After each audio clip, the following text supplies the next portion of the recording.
आज चरम पर है, आज शिखर पर है, ऊपर नीचे, कभी शिखर पर, कभी खाई में, कभी पुण्य के कभी पाप के अनुबंधों को समेटती हुई नैसार की चेतना माता के परम पुरुषार्थ से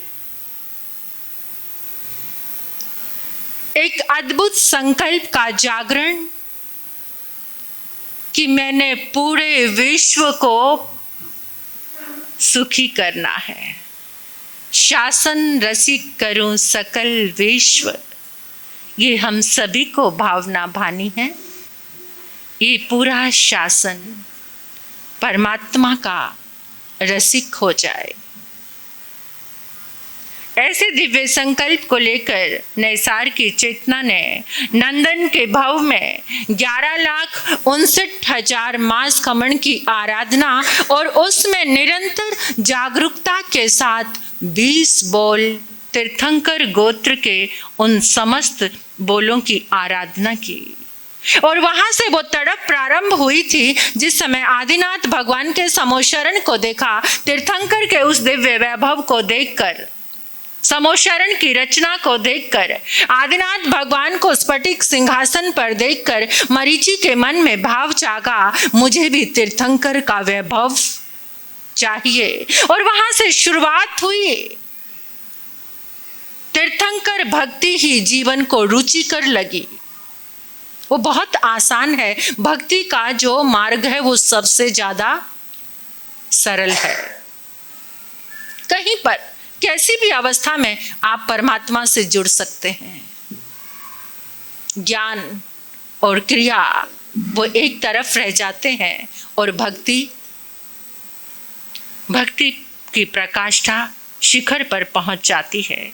तो ऐसे भक्ति के अनुबंधों को लेकर मरीचि ने जब तीर्थंकर परमात्मा की भक्ति करनी शुरू की और वहां से परमात्मा ने फरमाया, तीर्थंकर, चक्रवर्ती, वासुदेव, इन तीनों पदवियों के धारक वासुदेव का भव, चक्रवर्ती का भव, नंदन के भव में प्राणी मात्र को सुखी करने का संकल्प लेकर संयम का जो आराधन किया वो कल आपने सुना था कि ऐसे सर्वांत सुखाए प्राणी मात्र। वहां यही प्रेम और वात्सल्य की परिभाषा यही होती है। प्रेम किसको कहते हैं? निरंतर वर्धमानीय, जो निरंतर वर्धमान होता है। जो मोह होता है वो तो नीचे खाई में गिरता रहता है, स्वार्थ से बंधा। मोह क्या होता है? हम सबके पास क्या है? कितने ही हम व्याख्यान कर लें कि मेरे पास प्रेम है, मेरे पास प्रेम है, प्रेम की दूर दूर झलक जब प्राणी मात्र के अंदर तुम्हें अपनी आत्मा का स्वरूप दिखने लग जाए वो प्रेम होता है।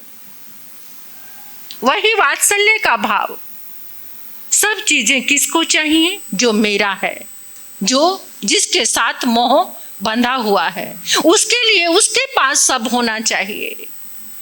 जो सब के लिए संकल्प लेने लग जाए कि नहीं, जो मेरे पास है वो सबके पास होना, यही परमात्मा की करुणा, प्रेम और मैत्री की डेफिनेशन है।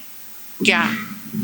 जो सुख मुझे चाहिए वो सबको भी चाहिए। जैसे मैं सुखी रहना चाहता हूं ऐसे सुखी रहने का सबका अधिकार है। ये प्रेम है, ये करुणा है, ये मैत्री है। और मोह से बंधा हुआ जीव क्या सोचता है? हम क्या सोचते हैं? हमारी दृष्टि कहाँ तक जाती है? किसके पास जाकर ठहर जाती है? आप अपने आप को टटोलो, आप किसको सुखी करना चाहते हैं? बोलो। देखना, जब आपके भीतर से विस्तार होने लगे प्राणी मात्र के लिए तो समझ लेना परमात्मा की करुणा, प्रेम और मैत्री आपके जीवन में प्रवेश। लेकिन एक प्रार्थना हम प्रभु के चरणों में रख सकते हैं एक बात अच्छे से समझ लेना, जिसका आप चिंतन करोगे, जो आपके ध्यान में रहेगा, जिसको आप दिन भर याद करोगे, उसके पास जैसी वाइब्रेशन होगी वो आपके पास ट्रांसफर हो जाएगी। मोह से ग्रस्त व्यक्ति को याद करके तो मोह बढ़ता चला जाएगा। वीतराग को याद करेंगे, वीतराग, तो आप हमारे भीतर में वीतरागता बढ़ती चली जाएगी। जिसको याद करेंगे बस उसका गुण धर्म हमारे जीवन में प्रवेश करता चला जाता है। ये डिपेंड हमारे ऊपर करता है कि हम याद किसको सचमुच में। दिन भर देखो कितने लोगों को याद करते हैं और वो सब क्या है, अपनी बात भी मैं कह रही हूं, आपके साथ अपनी बात भी कर रही हूं। बिल्कुल जागरूक होकर अगर वीतराग परमात्मा की याद आने लग जाए, उनकी याद में व्याकुलता आने लग जाए, उस जीवन को पाने की तड़फ प्रारंभ हो जाए, तो एक दिन हम वीतराग परमात्मा का वही संकल्प रोज अगर सचमुच में आपने दिल से महावीर गाथा को सुना है, तो प्रिय मित्र, चक्रवर्ती के भव में और नंदन के भव में परमात्मा ने जो अपने भीतर में संकल्प लिया, एक बार ऐसा संकल्प हम सब भी क्या, हे प्रभु मुझे इतनी शक्ति से भर दो कि मैं प्रत्येक जीव को सुखी करने का माध्यम। करते हो ये प्रार्थना? क्या प्रार्थना होती है? मेरा परिवार सुखी रहे। मेरा परिवार कब तक है? वो परिवार बोलो, जो आपका परिवार है वो कब तक है? जन्मों जन्मों तक साथ लेकर जाओगे? परमात्मा की वाणी कहती है एक एक जीव से कितने रिश्ते जुड़े हैं, कोई भी तो पराया नहीं है। एक एक जीव से 18 सबके रिश्ते, हम सब रिश्तेदार हैं। क्या है? जितने लोग बैठे हैं रिश्तेदार हैं, लेकिन फिर भी मेरा और मेरे का घेरा, मेरा और मेरे का घेरा, इसी में हम सब बंधे हुए, हम सब, मैं भी। आंखें नम होती हैं सोचकर, प्रभु मेरी चेतना को इतना विस्तार दो। हर एक जीव मेरा है, नहीं तो मेरा कोई भी नहीं है। हर एक जीव मेरा है, नहीं तो मेरा कोई भी नहीं है। परमात्मा की इस संकल्प को हमें रोज याद करना है कि हे प्रभु मुझे इतनी शक्ति से, इतने सामर्थ्य से भर दो, मुझे आत्मा से इतना समृद्धिशाली बना दो कि मैं संसार के प्रत्येक प्राणी को सुखी करने का माध्यम, निमित्त बन जाऊं। ये प्रार्थना प्रिय लग रही है आपको? प्रिय लग रही है? तो सभी इस प्रार्थना को करेंगे, हर रोज करेंगे, सुबह शाम करेंगे, उठेंगे तब करेंगे और रात्रि में सोने से पहले करेंगे कि हे प्रभु मेरी चेतना को इतना समृद्धिशाली बना दो कि मैं संसार के प्रत्येक प्राणी के लिए सुख का हेतु। और सुख सिर्फ एक ही चीज में है। किसमें है सुख? सुख जब हम अपनी आत्मा के भीतर जाते हैं, जब हमें आत्मा की पहचान हो जाती है कि मैं देह नहीं, मैं आत्मा हूं, तो हम सुखी हो सकते हैं। सबसे बड़ा अधर्म, तभी हम धर्म में आते हैं। जब हम धर्म में प्रवेश ही तब करते हैं जब हमें ये विश्वास हो जाए कि मैं शुद्ध आत्मा हूं, मैं देह नहीं हूं। अधर्म क्या है? आसक्ति। सबसे वही बड़ा अधर्म है जब हम आसक्ति में होते हैं। अभी खुद अपने आप को देखो और चिंतन करो। जितनी आसक्ति उतना अधर्म, जितना जागरण उतना ही धर्म। जितनी आसक्ति उतना ही अधर्म जीवन में हमारे बढ़ता चला जाता है। तो आओ पुनः उस परम कल्याणमय कोश के दर्शन करते हैं। उस आनंदमयी यात्रा की महायात्रा आज संपूर्ति और शिखर, क्योंकि नंदन को जो चाहिए था वो आज पूर्ण हो रहा है। धर्म संघ की स्थापना करने के लिए, जिस संघ में आकर प्रत्येक जीव का पाप से रिश्ता टूटकर अधर्मी भी धर्मी बन जाएगा, ऐसे संघ की स्थापना करने के लिए नंदन ने अनंत पुरुषार्थ किया, शुद्ध चरित्र, संयम, तप का पालन किया, 20 बोल की आराधना की, प्राणी मात्र को सुखी करने की ये यात्रा, ये अद्भुत यात्रा है। ऐसे तो सिद्ध कितनी अनंत आत्माएं हुई हैं जिनका हमको नाम भी पता नहीं है, लेकिन जो प्राणी मात्र को सिद्ध करने का संकल्प लेकर आए वही हमें याद, और वो तीर्थंकर परमात्मा होते हैं जो प्राणी मात्र को सिद्धि दिलाने का संकल्प लेकर आते हैं। ऐसे तो अनंत आत्माएं, किसी के भीतर जागरण हुआ, वो साधु बने, केवल ज्ञान हुआ, निर्वाण हुआ, अनंत अनंत आत्माएं हैं, अनंत अनादि से चल रही हैं। लेकिन यहाँ एक ऐसी दिव्य चेतना, नैसार की चेतना ने इतने अद्भुत पुरुषार्थ किए कि प्राणी मात्र को सुखी करने की सिर्फ साधना एक तीर्थंकर की ही साधना होती है। प्राणी मात्र को सुखी करने की साधना तीर्थंकर भगवान की ही होती है। अब नंदन की चेतना कौन से देवलोक में पहुंच गए?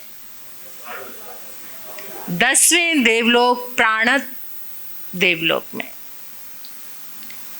और वहां से अपना आयुष्य पूर्ण करके, कल मैंने आपको एक बात बताई थी कि भगवान महावीर के तीर्थंकर काल में सबसे पहले तीर्थंकर गोत्र का बंद उनके चाचा सुपार्श ने किया।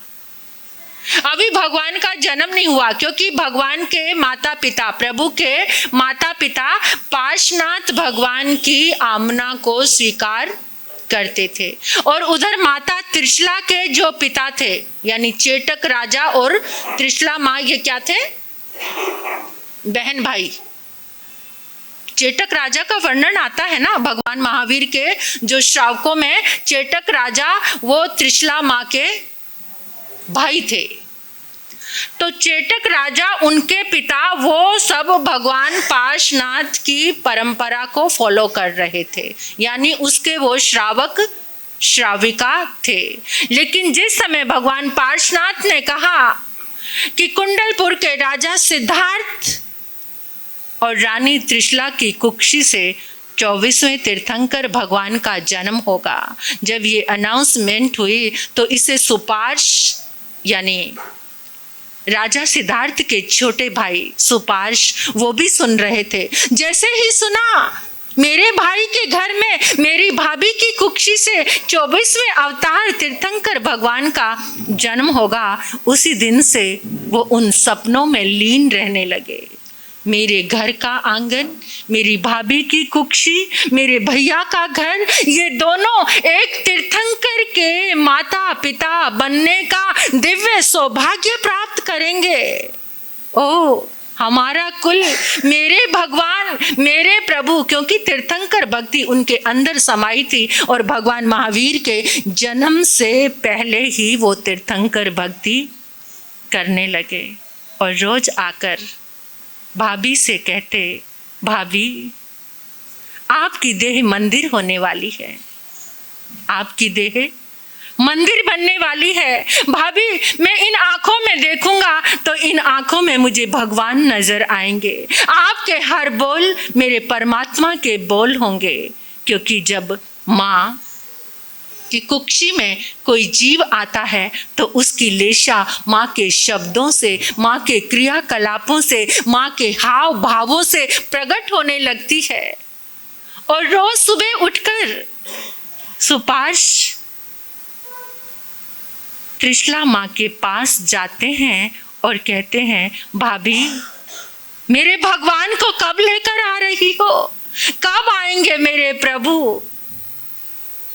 आपकी इस देह मंदिर की मैं बहुत पूजा करता हूँ भाभी, आप साधारण नहीं हो। तीर्थंकर की माँ भी कोई साधारण नहीं होती, उसने भी बहुत दिव्य साधना की होती है। जब आके उसकी कुक्षी में तीर्थंकर जैसे अनंत पुण्यशाली जीव उस कुक्षी में आकर ठहरते हैं, अगर सुपात्र ना हो तो तीर्थंकर चेतना उस पात्र में, उस कुक्षी में कैसे रुक सकती है? पात्रता लिए एक दिव्य आत्माएं जब माँ के गर्भ में आती है, और वो भी माँ जो तीर्थंकर को जन्म देने वाली माँ, तो उस माँ की महिमा ही अलग होती है। कौन सी साधना की होती है उसने पता है? 14 सपनों की साधना की होती है। 14 सपनों की भी साधना होती है। 14 स्वप्न होते हैं ना जो, इनकी भी एक साधना होती है, क्योंकि ये इतने पावन और पवित्र हैं। जब इनकी साधना चलती है, हमारे आगमों में स्वप्नों की साधना आती है, इन 14 सपनों की, और जब ये साधना चलती है तो वही माँ तीर्थंकर को जन्म, उसी को ये 14 स्वप्न आते हैं। स्वप्नों का एक संसार है, आपको पता है ना कि स्वप्न फलदायी, और जो स्वप्न शास्त्र हैं उनमें एक एक स्वप्न का फल कैसा है, क्या है, ये सब दिया होता है। स्वप्नों का भी वर्ण, गंध, रस, स्पर्श होता है। ये हमारे कल्प शास्त्र में आता है कि जो स्वप्न होते हैं वो 5 वर्ण होते हैं, उनके 5 आयाम होते हैं। स्वप्नों के भी रंग, वर्ण, गंध, रस, स्पर्श, ये सब चीजें होती हैं। और जब त्रिशला माँ एक दिन सुबह उठी, मन आनंद से भरा हुआ है, उसको आज कुछ अलग महसूस हो रहा है। जैसे ही सुपार्श आए भाभी को वंदन करने के लिए, उनका मन भी पुलकित हो गया आज भाभी को देखकर। त्रिशला माँ आज बहुत पुलकित है, लग रहा है वातावरण कुछ बहुत अलग सा है, चारों तरफ जैसे रंग बरस रहा है, मंद मंद पवन बह रही है, अंदर की खुशी। कहते हैं ना, जब कुछ अच्छा होने वाला होता है तो उसकी वाइब्रेशन अपने आप ही, हमारा ऑरा उससे जुड़ जाता है, जिसको कहते हैं इंट्यूशन, है ना। इंट्यूशन होने लग जाती है ना, किसी चेतना को होती है जिसकी आत्मा पावन निर्मल होती है, इंट्यूशन होने लग जाता है। तो आज की भाषा में त्रिशला माँ को एक इंट्यूशन जागा कि आज बहुत कुछ अच्छा, बहुत अच्छा होने वाला है, और उन्होंने पूरा दिन बड़ी ही खुशी के साथ, आनंद के साथ, प्रसन्नता के साथ व्यतीत किया। जब वो रात्रि में अपनी शैया पर पधारती हैं, माता की शैया भी ऐसी थी, उभवो उनये मज्जे गंभीरे। त्रिशला माँ की शैया कैसी थी? उभवो उनये मज्जे गंभीरे। जब माता शैया पर पहुंची अर्धरात्रि में, अर्ध सुप्त अवस्था में, ना वो सोई थी और ना वो जागी थी। देह से इसका मतलब क्या होता? अर्ध जागृत अवस्था क्या होती है? देह सोई हुई है, चेतना जागरूक है। ऐसे ज्ञानी होते हैं, ज्ञानियों की नींद ऐसी होती है कि वो सोए हुए भी जागे, सोऊं तो भी आत्म ज्ञान रहे। ये ज्ञानी होते हैं कि सोए सोए भी चेतना में ज्ञान की, भक्ति की, तप की, संयम की स्फूर्णा रहती है। जब उठते हैं ना तो भी मुंह पे नवकार मंत्र चल रहा होता है, अरिहंत सिद्धों को वंदन चल रहा होता है। तो ऐसे त्रिशला माँ सोई थी देह से, लेकिन उनकी चेतना जागृत थी। माँ की जो कक्ष था, उसका कक्ष का जो दीवारें थी उसका कलर भी अलग तरह का था। वहीं से चल रही है ये जो आज आप लोग जागरूक हो रहे हैं ना, कि एक दीवार कैसे कलर की, दूसरी दीवार कैसे कलर की। ये कलर भी बहुत प्रभाव करते हैं हमारे जीवन पर। आज आप लोग वास्तु के हिसाब से वहीं से चलती आ रही है ये सारी चीजें। माता की जो शैया है, शैया पर जो मसहरी बिछी हुई है, उसका कलर कैसा है ये भी काउंट करता है। रंग कैसा है, जिस पर आप सोते हैं, जो आपकी बेडशीट होती है, उसका रंग कैसा है। तो ऐसे त्रिशला माँ की शैया उभयो उन्नये मज्जे गंभीरे, मतलब ऊपर से और नीचे से वो शैया उठी हुई थी, यानी सिर के पास से भी और पाँव के, जैसे हमारी हथेली होती है ना, ये हथेली है, बीच में से क्या है, गहरी है। माता की शैया ऐसी थी कि बीच में से वो शैया गहरी थी और आगे और पीछे से यानी ऊपर और नीचे से वो उठी हुई थी। इसमें भी एक साइंस काम करती है, क्योंकि उस शैया पर माँ सोई हुई है, उनका जो गर्भाशय है वहां पर सारी ऊर्जा आकर एकत्रित हो रही है। ये बहुत बड़ी साइंस है कि वो शैया ऐसी थी, उनके गर्भाशय में आकर सारी की सारी ऊर्जा एकत्रित हो रही थी। तो ऐसे अर्ध जागृत अवस्था में माँ ने, यानी जो रात्रि है, पहली रात्रि समाप्त हो रही है और पूर्व की रात्रि क्या हो रही है, प्रारंभ हो रही है। ऐसे अर्ध मध्य रात्रि में त्रिशला माँ ने 14 शुभ स्वप्न देखे। मुस्कुरा रही है माँ और सपनों को देखती जा रही है, ऐसे शक्ति से संपन्न, क्योंकि माता तो उन सपनों से ही जान जाती है। त्रिशला माँ भी रोज इंतजार ही कर रही थी कि मेरी कुक्षी में 24वें अवतार पधारने वाले हैं, भगवान आने वाले हैं। जिसको पहले से ही पता चल जाए तो कितना इंतजार रहता है ना।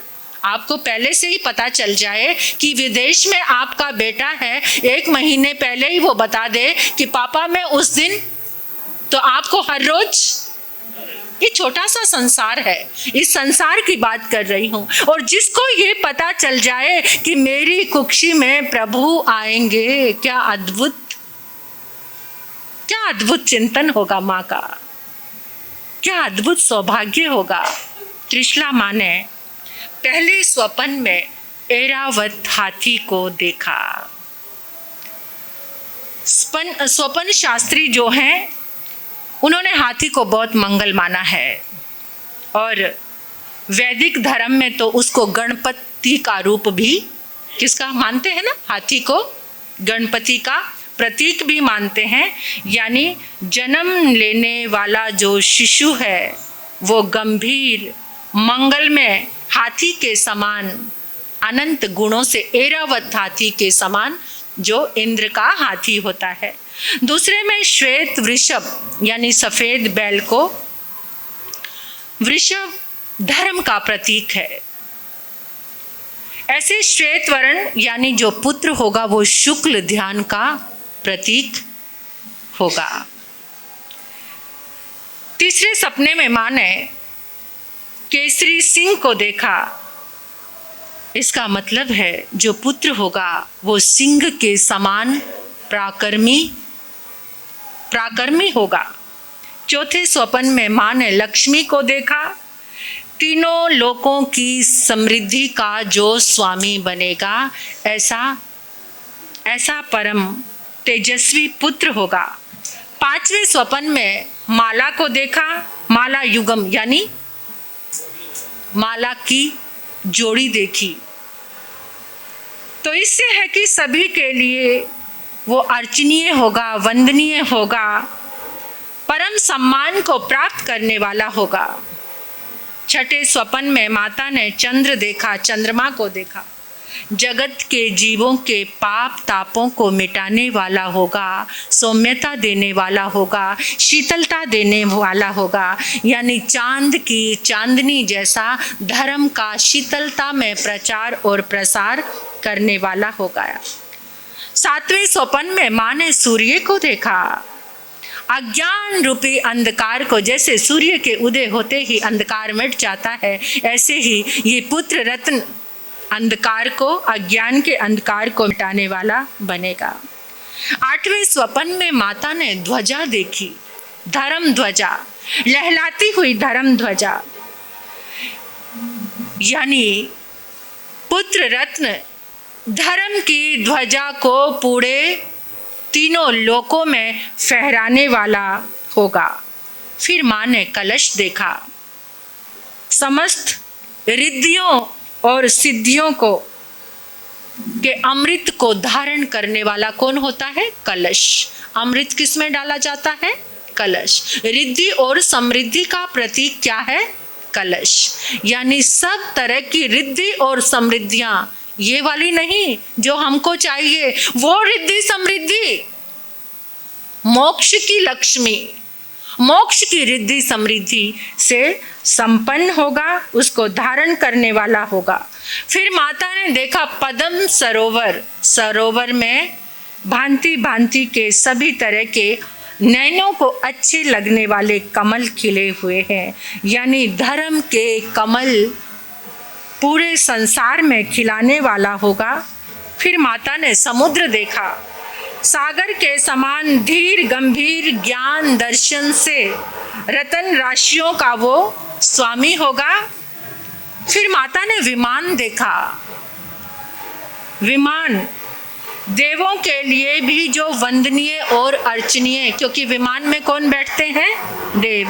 देवों के लिए भी वो वंदनीय और अर्चनीय होगा। 14 स्वप्न देखकर माँ उल्लास के साथ अपनी शैया से उठती है और जहाँ राजा सिद्धार्थ जिस कक्ष में थे, धीरे धीरे कदम उल्लास के साथ रखती हुई राजा के समीप पहुंचती है। रात्रि में आने का कारण राजा ने पूछा तो ये आप सभी जानते हैं कि माता त्रिशला ने 14 मंगल स्वप्न राजा को सुनाए।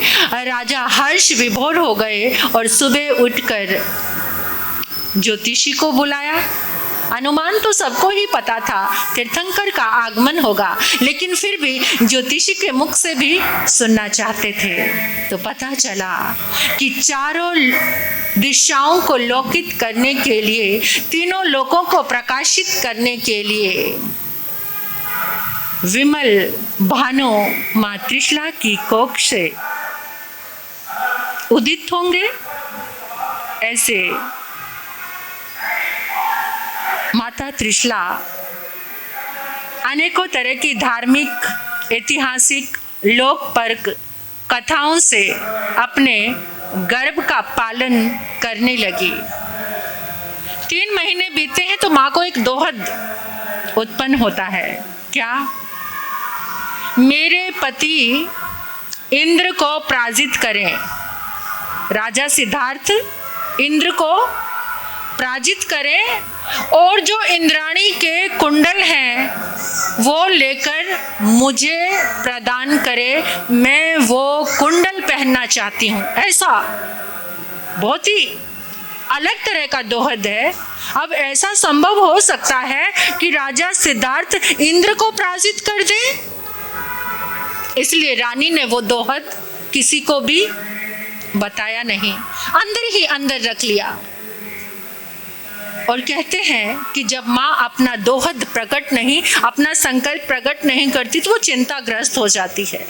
एक दिन इंद्र भी अपनी देव सभा में मनुष्य लोग को कुछ देख रहे थे और उनकी नजर चली गई राजा सिद्धार्थ के महलों में और वहाँ शैया पर माता त्रिशला को उदास होते बैठे देखा। अवधि ज्ञान होता है इंद्र के पास, और ये सारा का सारा पराक्रम कहाँ से चल रहा था? जो जीव भगवान की चेतना जो माँ के गर्भ में आई थी, वहां से ये सारा पराक्रम चल रहा था। तो उसी समय इंद्र ने देखा माँ तीर्थंकर की जननी, माँ उदास, उनका ऐसा संकल्प है। उसी समय इंद्र ने भेरी बजवा दी युद्ध की कि मैं राजा सिद्धार्थ से युद्ध। कैसा मेल है राजा सिद्धार्थ और इंद्र का युद्ध। लेकिन उन्हें तो अपने परमात्मा की चेतना के उस शुभ संकल्पों का आदर और सम्मान और भक्ति करनी थी तीर्थंकर की। इंद्र ने तो आ गए, राजा सिद्धार्थ तो घबरा गए, मैं और इंद्र के साथ युद्ध कैसे संभव हो सकता है। माँ त्रिशला नहीं घबराई, वो तेजस्विता ओजस्विता से कहती महाराज चिंता मत करो, आपके रथ की सारथी मैं बनूंगी। त्रिशला माँ ने कहा आप घबराओ नहीं, आपके रथ की सारथी मैं बनूंगी। त्रिशला माँ सारथी बन जाती है और जिधर भी राजा सिद्धार्थ के रथ को लेकर जाती है उधर सब कुछ सारे देव इधर उधर छिन भिन होने लगे। इंद्र तो यही चाहते थे। इंद्र हार गए। इंद्राणी के कुंडल राजा सिद्धार्थ को भेंट किए। राजा सिद्धार्थ ने वो कुंडल माँ त्रिशला को दिए, रानी त्रिशला को दिए। तो ऐसे दोहद संपूर्ण हुआ। अनंत करुणा को लेकर माँ के गर्भ में पधारे परमात्मा जब उनके अंग विकसित होने लगे, उनकी संवेदनाएं विकसित होने लगी, तो जीव का हलन चलन डुलन माँ को फील होता है। अनंत करुणा के अवतार प्रभु आज तक ऐसा किसी भी तीर्थंकर ने नहीं किया, केवल परमात्मा प्रभु महावीर ने ही किया। अनंत करुणा को लेकर माँ की कुक्षी में बैठे प्रभु सोचने लगे माँ कितनी कल्याणी है। माँ को तकलीफ होगी मेरे हिलने डुलने से, चलन से, अंगों का जो विकास विस्तार हो रहा है उससे, इसलिए वो एक जगह स्थिर हो गए। अब जैसे ही स्थिर हुए तो माँ तड़प उठी, इतनी मुश्किल से अनमोल रत्न प्रभु मेरी कुक्षी में आए, क्या हो गया? मेरे गर्भ को किसी ने चुरा लिया, किसी असुर ने, किसी दानव ने उसको नष्ट कर दिया। ना जाने कैसे कैसे संकल्प विकल्प जब माँ के अंदर आने लगे, प्रभु उस लीला को, माँ के वात्सल्य की को देखकर और भी आश्चर्यचकित हो गए। 3 ज्ञान होते हैं तीर्थंकर को, गर्भ में भी, माँ के गर्भ में भी उनको 3 ज्ञान होते, मति ज्ञान, श्रुत ज्ञान और अवधि ज्ञान। अवधि ज्ञान के बल पर जब माता की अनंत प्रेम की धारा को महसूस किया तो गर्भ में ही ऐसे संकल्प करने वाली ये पहले तीर्थंकर भगवान हैं कि जब तक माता पिता जीवित रहेंगे मैं साधु। माँ इतना सा बर्दाश्त नहीं कर पाई, मेरा साधु बनना कैसे माँ बर्दाश्त कर पाएगी? मैं माँ को कष्ट नहीं दूंगा। समय व्यतीत होने लगा और उधर राजा सिद्धार्थ की नगरी की कायाकल्प होती जा रही है, धन धान्य की वृद्धि होती जा रही है। जहां देखो हर जगह सब कुछ वर्धमान हो रहा है। खेतों में, बागों में, नदियों में, तालाबों में, राजकोष में, स्वास्थ्य में, सब कुछ, धन धर्म सब कुछ बढ़ता चला जा रहा है। समय आया, 9 मास 7.5 रात्रि व्यतीत होने पर अर्ध मध्य रात्रि में त्रिशला माँ ने 24वें अवतार को जन्म दिया।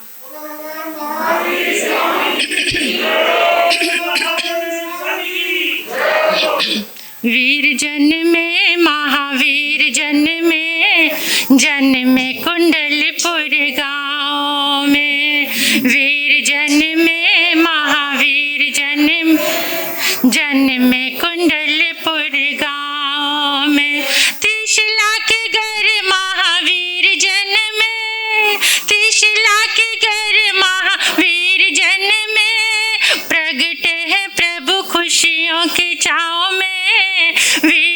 में महावीर जन्मे कुंडलपुर गाँव में।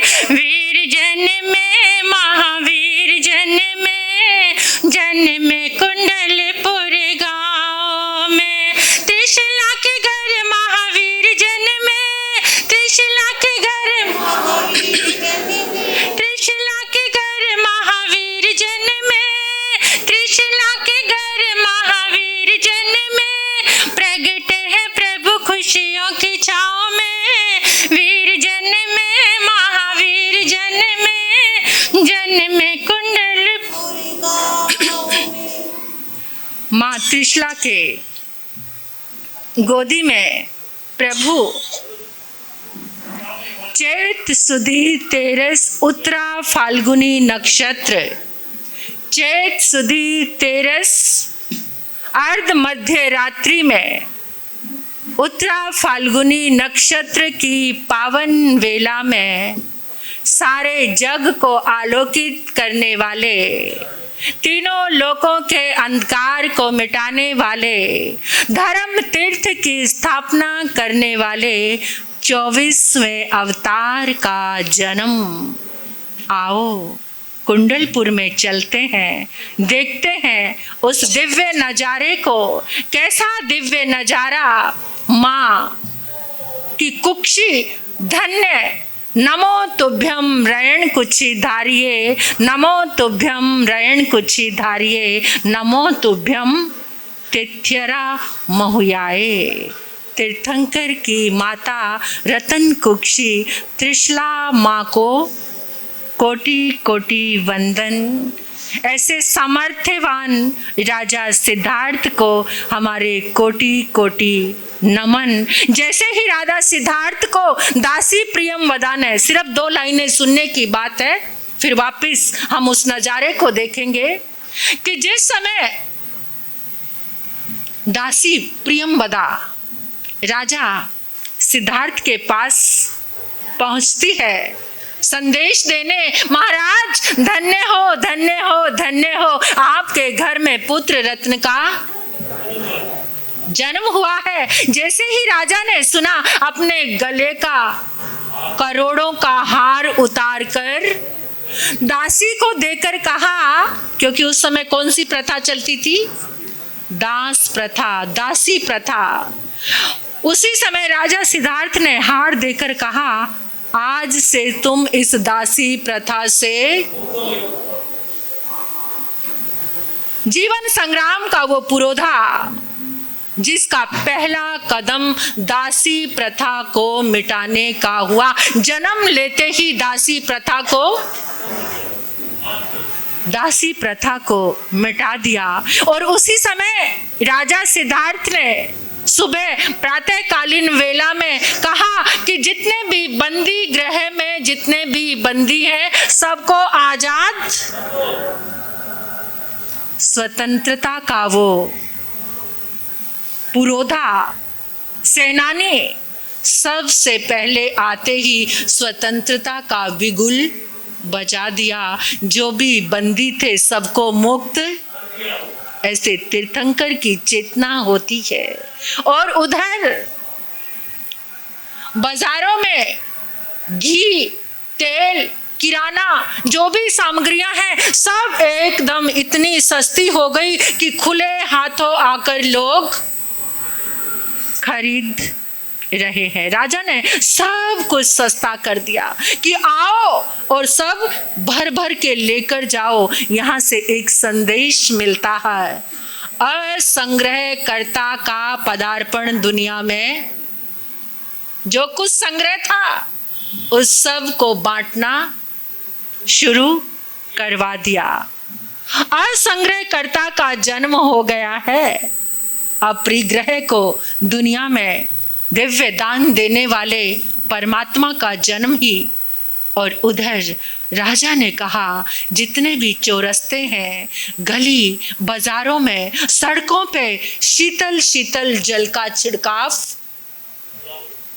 यहाँ से उस दिव्य चेतना का क्या प्रसार पूरी दुनिया के इस संसार की हर गली को, हर मार्ग को, हर रास्ते को शांति की धारा में शीतल करने वाले का जन्म हो चुका है। तो ऐसे स्वतंत्रता सेनानी जीवन के संग्राम में सारी दास प्रथाओं को, सारे जो जीव जन्म जन्मांतरों से कर्मों के बंधन में बंदी है, उनको छुड़ाने पहले से शुरुआत हो गई। किस रूप में?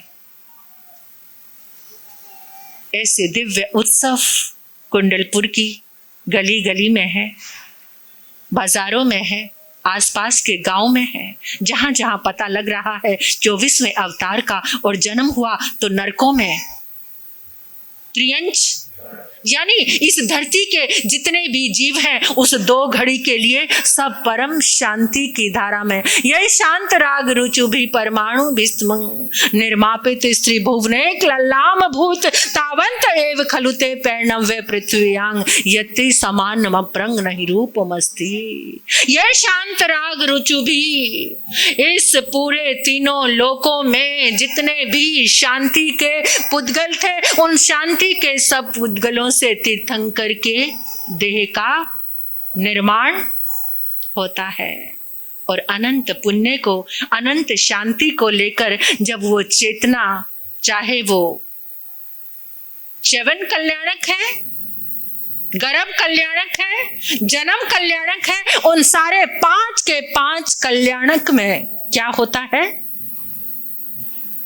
सारे इस धरती के जितने भी जीव हैं वो परम शांति की अनुभूति करते हैं। और एक सुंदर संदेश, परमात्मा का जीवन इतना विशाल है, मैं कहती रही तो ना जाने कितने वर्ष बीत जाएं, ऐसी वो जीवन गाथा है। लेकिन फिर भी एक बात कहूंगी, जिसमें भगवान का जन्म हुआ तो भगवान पार्श्वनाथ की परंपरा के साधुओं का इधर उधर विचरण हो रहा था।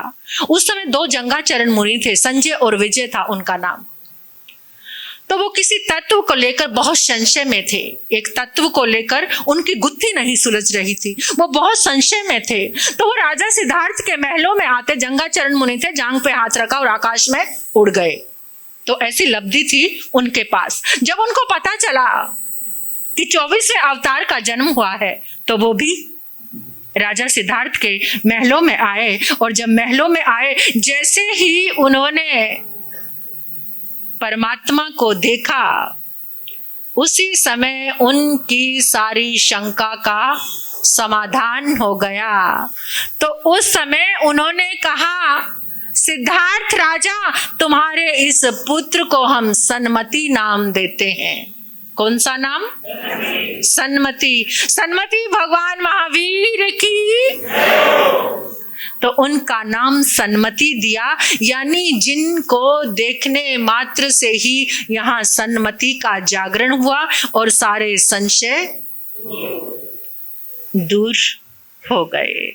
प्रभु के जन्म से चारों तरफ वृद्धि हो रही थी। माता पिता ने डिसाइड किया और मन में भावना भाई नगरी के सब लोगों को बुलाकर कि सब कुछ बढ़ रहा है, खजाने में धन बढ़ गया, खेतों में अन्न बढ़ने लगा, लोगों के मन में भक्ति भावना बढ़ने लगी, स्वास्थ्य बढ़ने लगा, धन धान्य जीवन में सब तरह से वृद्धि। राजा सिद्धार्थ जहां देखते हैं चारों तरफ से शुभ संदेश सब कुछ बढ़ने के संदेश मिलते जा रहे हैं। तो उन्होंने कहा, इस पुत्र रतन का नाम क्या होगा?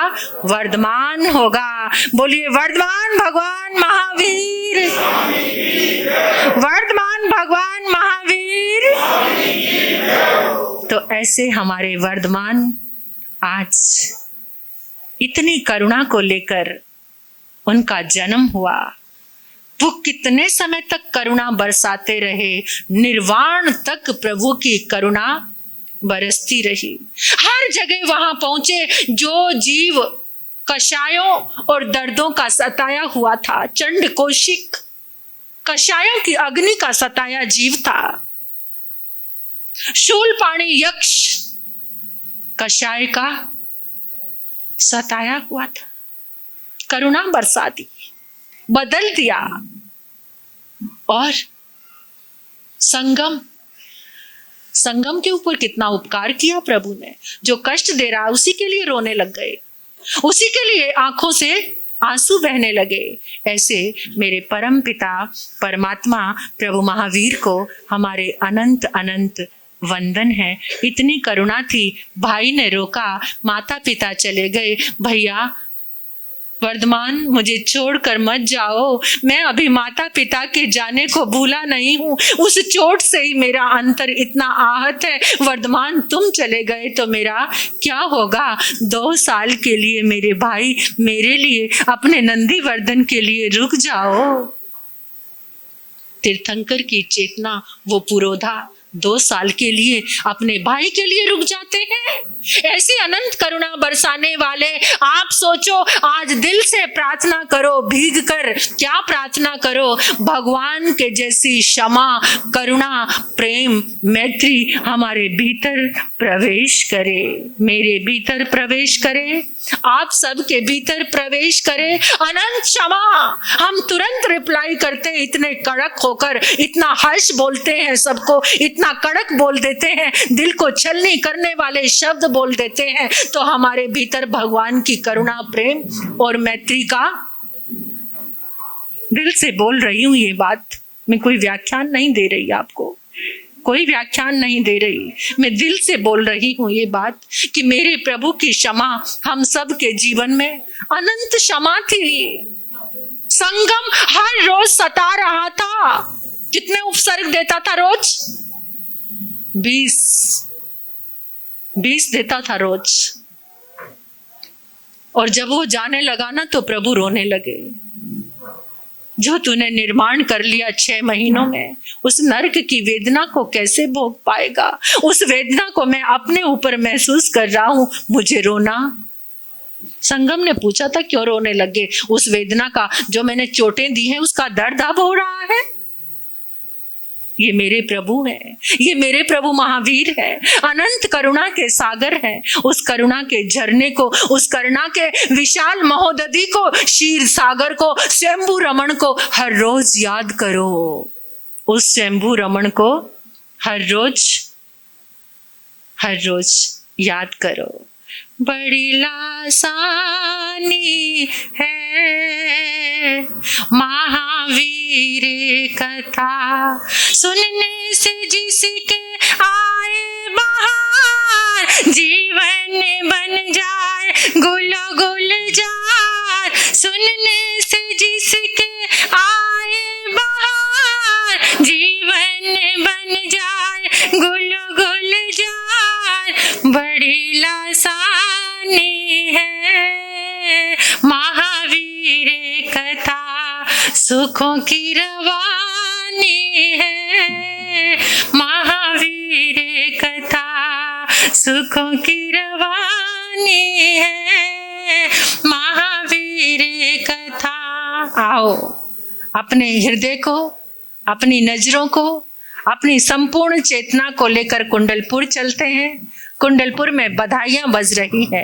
महसूस करो, भूल जाओ आज आप कहाँ बैठे हो, भूल जाओ आप कौन हो, भूल जाओ आपका किससे रिश्ता है, भूल जाओ सब कुछ। एक रिश्ता जोड़ लो परमात्मा से, कुंडलपुर से, राजा सिद्धार्थ से, माँ त्रिशला से, और पलने में झूल रहे।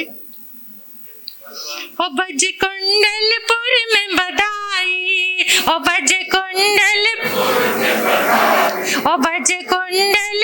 में बधाई, के नगरी में वीर जन्मे, के नगरी में वीर जन्मे महावीर जी। जग भाग है त्रिशला माँ के, ओ जग भाग है त्रिशला माँ के, त्रिभुवन के लाल जन्मे, त्रिभुवन के लाल जन्मे महावीर जी। सब मिलकर बोलो जोर से, ओ भजे कुंडलपुर में, ओ भजे कुंडलपुर में बधाई, के नगरी में वीर जन्मे, के नगरी में वीर जन्मे महावीर जी, के नगरी में वीर जन्मे, के नगरी में वीर गिरी में वीर जन में महावीर जी, महावीर जी, महावीर जी। बोलिए भगवान महावीर स्वामी की, बोलिए